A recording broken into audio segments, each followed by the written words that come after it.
At the end of this video, you will be able to format phone numbers in Excel like this, or this.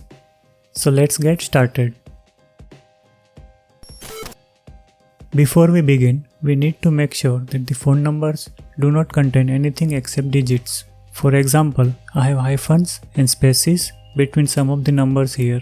I will replace all of them with the empty string one by one. Once done, these numbers should be right aligned automatically. Now select the cells containing numbers, right click and select the Format Cells option. Now select Special from Category and Phone Number from the Type section.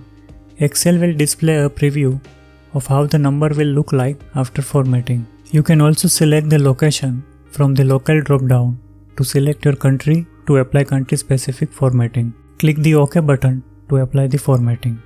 If you do not want the default formatting, you can create your custom format as well. To do that, select the cells and right-click and select the Format Cells option.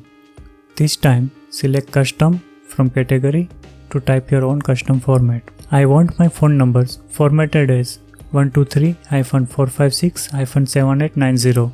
So I will enter 3 zeros, hyphen, 3 zeros, hyphen and 4 zeros in the type field. Here 0 represents a digit in the phone number. Check the preview in the sample section to make sure it is formatted correctly. Click the OK button to apply the formatting. You can also use a hash character to represent a digit instead of a 0. For example, this will have the same effect.